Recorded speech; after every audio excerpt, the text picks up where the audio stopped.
Good day po sa ating lahat. I'm an intern po sa IFM Baguio, 102.9 at Tech Service Line. Sir, question, since you said a while ago na yung entry, more likely 80 to 90% na more on Cordillera. So, my question is, what insight does the film offers about the dynamic of relationships and marriage within Cordillera society speech? Diyan sa title ng ano po, Himalaya and Rio po is the wedding dance.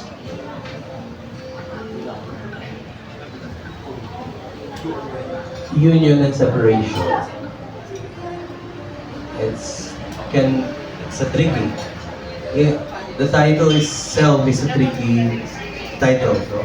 It's the wedding dance. But nung sinabi ko ang synopsis, tungkol siya sa imbitasyon para sa paghihiwalay.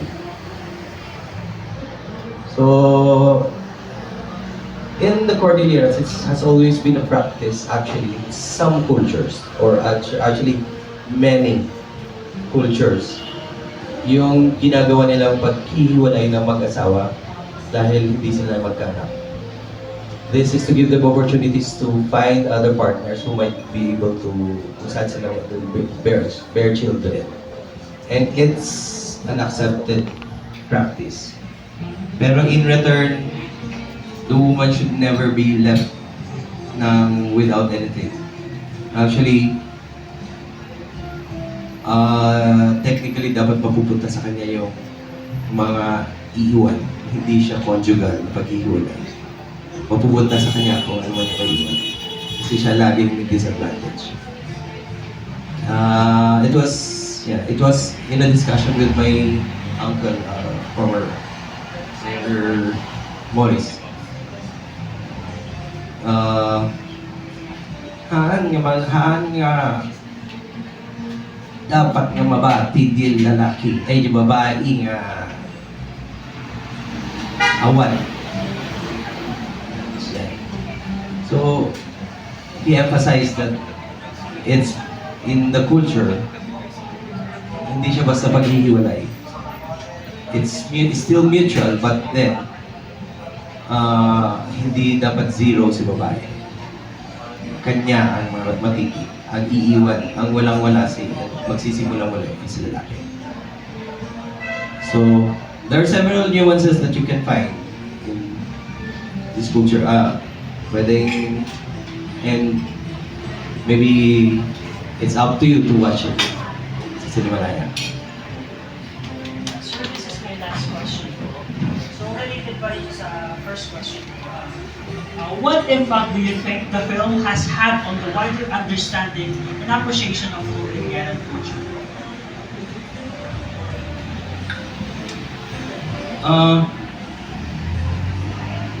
Ang dami nating mga we find postings around. Sometimes I get PMs, no? I get PMs.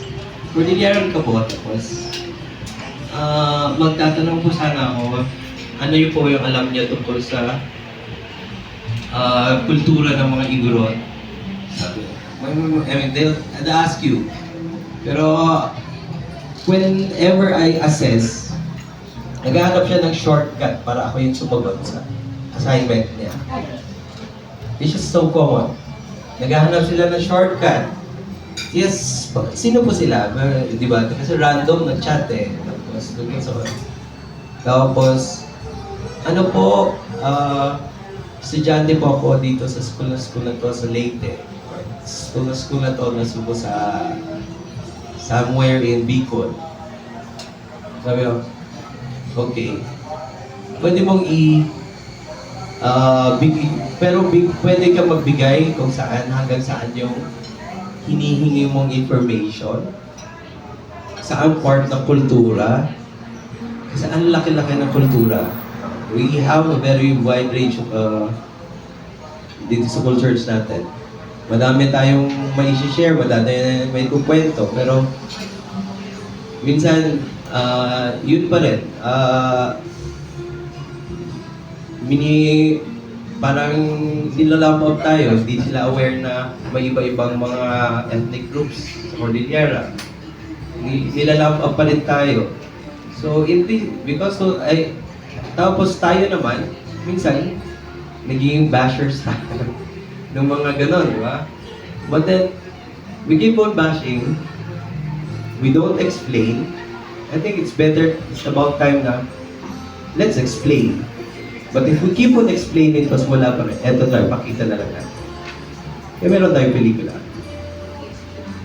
As much as possible, we try to be connected with all the people who can comment on our choice of fabrics, everything, parang sa dances. Kaya tayo, we have mix. Actually, hindi pa nakasama dito yung dalawa pang actors. Kasi dalawa sila parehas, taga-Kalinga. The other one, gusto niya pumunta, so ewan ko ba kung bakit magnet siya sa accident. Yun.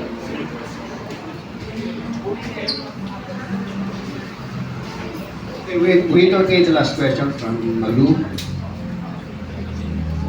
Malu Pierre. Business leader ba?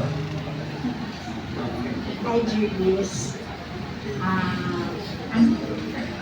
Well, throughout kasi making your film, you had changes. I know, no matter what, no matter how, it's not cheap to produce a film. But I think one inspiring thing about how you created this film, part of the chart, what is inspiring is how, I don't know if you want to kung gusto mo sabihin yung production cost mo.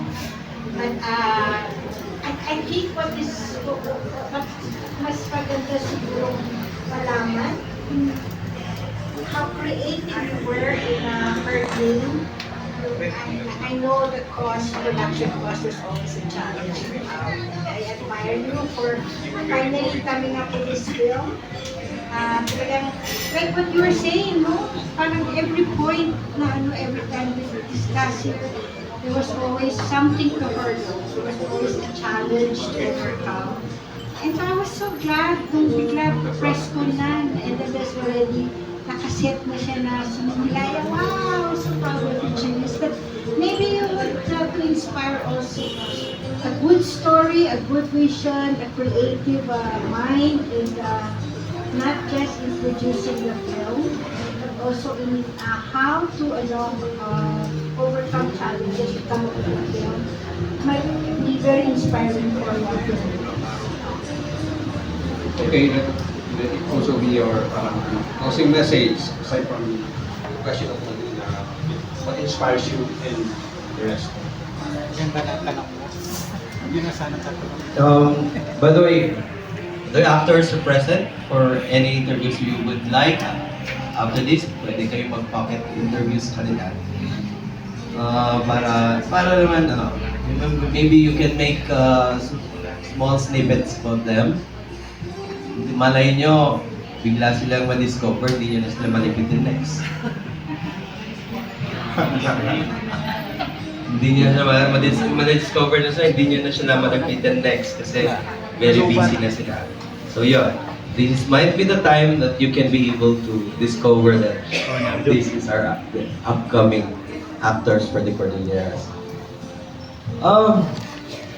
Yeah, the struggle is real in terms of funds. This film was slated to have a budget of 5 to 6 million.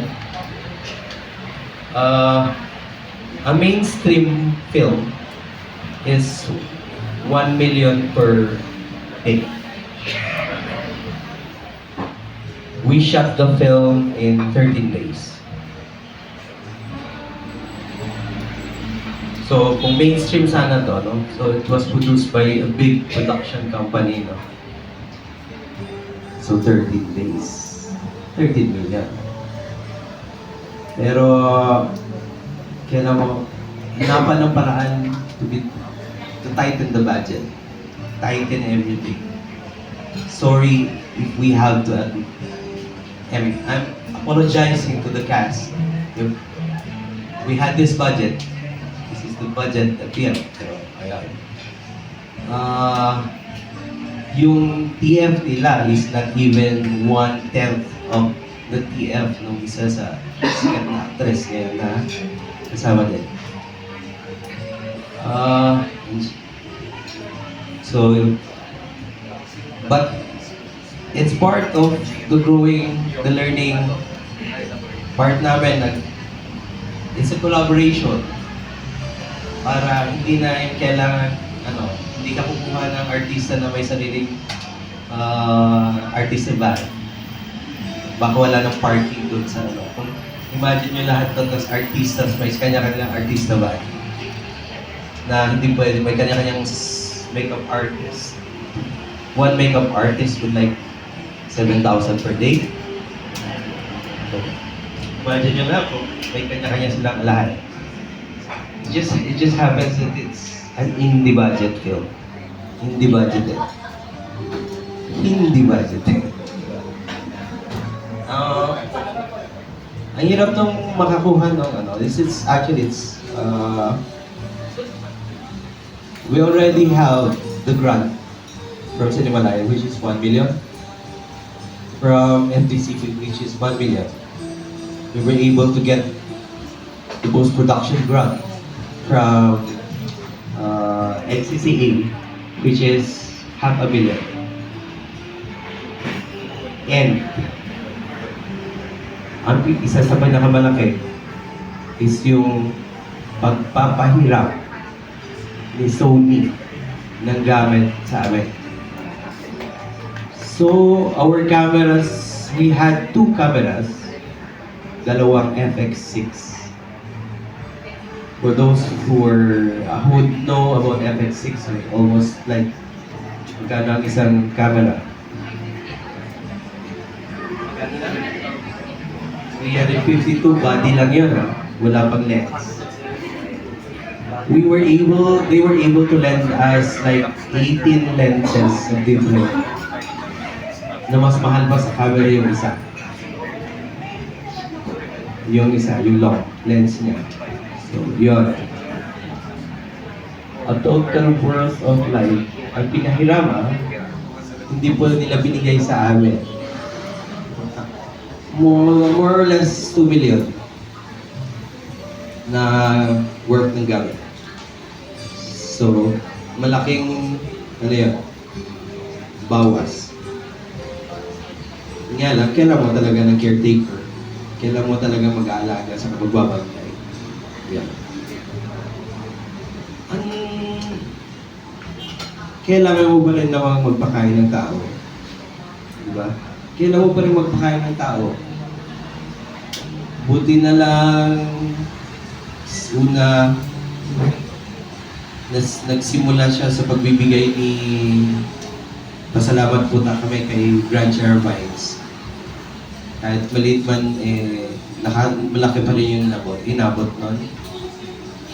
Pero kahit Tuscaning Hotel. Yun. Parang medyo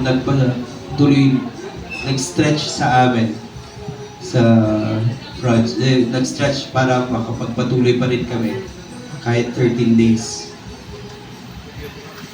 And yung mga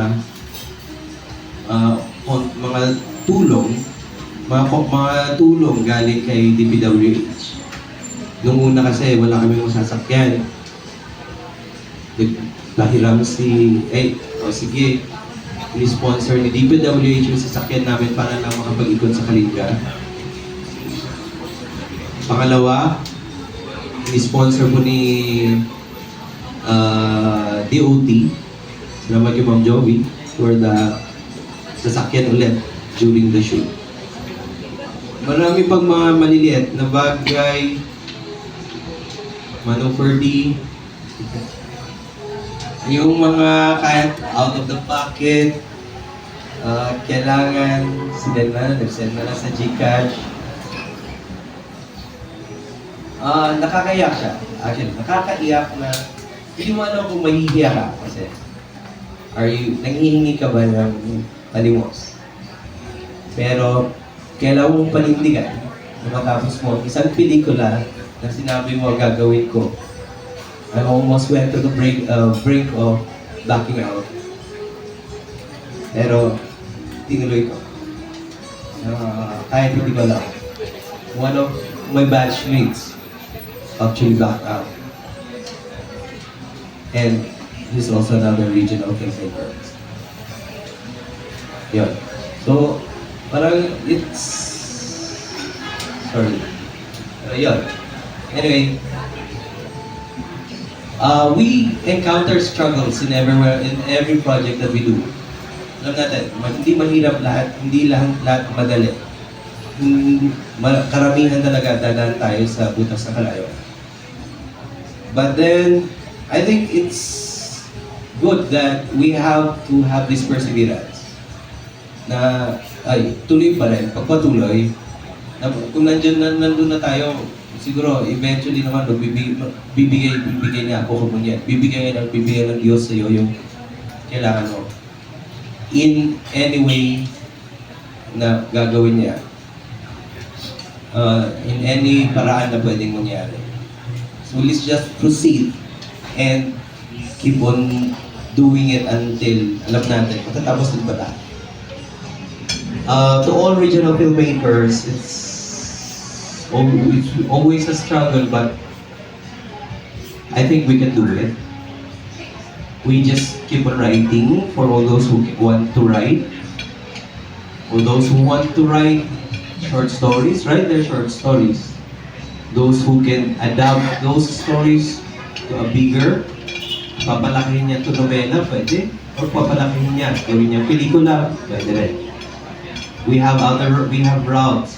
We can also be documentary filmmakers. Actually, the Cordillera has been known for documentary filmmakers.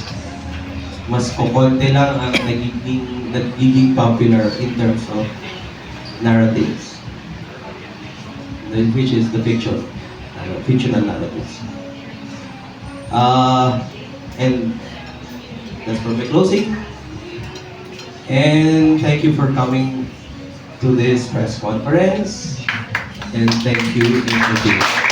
Ngayon po tayo sa Cinemalaya Film Festival, August 2 to 11. August 2 is going to be the opening, ang opening with the film The Gospel of the Devil. Ang closing film is going to be Bona, the remastered pelikula ni Nora Honor. And again, August 3, 2 o'clock p.m.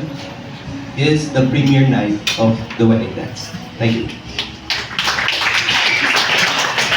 Okay, thank you, Direct Julius, and to the cast, to the talents of the film The Wedding Dance. And in conclusion, yung mga kaibigan, you've heard from Julius what it's like to do a guerrilla filmmaking. Short of budget, short of everything. The struggle is real, and it is challenging, of course. And from point of view of Cordilleran, like what Dr. Nalis has mentioned earlier, now is the time for us filmmakers to correct the wrongs of the past. I've been with the NCCA Cinema. I close elbows with past directors like the one who directed Bombaki, and then we have seen movies like The Banawi. Ang daming inconsistent. Wala naman tayong princess sa Cordillera. Wala naman tayong mga gano'n. So now that we are more knowledgeable, now that we have the knowledge, we have the tool that is empowering all of us. So thank you everyone. Have a good day. Yes, maraming salamat, and to everyone who came, especially to our media friends, PIF Court, woo! Thank you. Ayan, diba? Busy, nasan sila? Diyan si Baby Kitasol, nandyan sa likod. And of course, to the cast and crew of The Wedding Dance, Julius, Rachel, Janice, and to everyone, especially to this handsome Arvin, congratulations and we will be watching the spell. Lahat ng mga taga Baguio, manood tayo. Yay! Bye! Good afternoon. Ay, kayo, nagpansin.